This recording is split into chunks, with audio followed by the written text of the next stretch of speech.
पंजाब इस वक्त पाकिस्तान के तमाम सूबों में तेज रफ्तारी से आगे बढ़ रहा है। वज़ीर आला मरियम नवाज शरीफ की मिसाली कारकर्दगी को दूसरे ममालिक भी तस्लीम कर रहे हैं। जिंदगी का कोई शोबा ऐसा नहीं जिसमें वज़ीर आला मरियम नवाज के इनकलाबी इक़दामात नजर न आ रहे हों। माहौल को आलूदा होने से बचाने के लिए पंजाब को इलेक्ट्रिक गाड़ियों की तरफ मुंतकिल किया जा रहा है। पंजाब के अवाम को सफरी सहूलियात में आसानी फराहम करने के भी नए रिकॉर्ड कायम किए जा रहे हैं। यहाँ तक के स्टूडेंट्स और खवातीन को भी खुद मुख्तार बनाने के लिए बाइक्स फराहम की गई हैं। आम आदमी के सफरी मसाइल कम करने के लिए पंजाब के मुख्तलिफ शहरों में 2200 जदीद इलेक्ट्रिक बसेस फराहम की गई हैं। वाईफाई, USB चार्जिंग, CCTV और रसाई के लिए रैंप वाली इन इलेक्ट्रिक बसेस में तलबा, बुजुर्ग, शहरी और खसूसी अफराद मुफ्त सफर कर सकते हैं। इसके साथ लाहौर में पाकिस्तान की पहली अर्बन इलेक्ट्रिक ट्रेन सर्विस शुरू की गई है।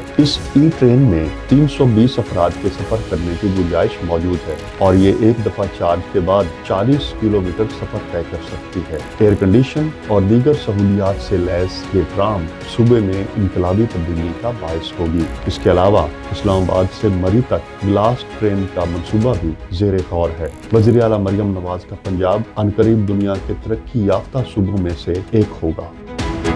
जब तक पूरे निज़ाम के अंदर बेहतरीन तब्दीलियां नहीं ले आती, मैं आराम से नहीं बैठूंगी।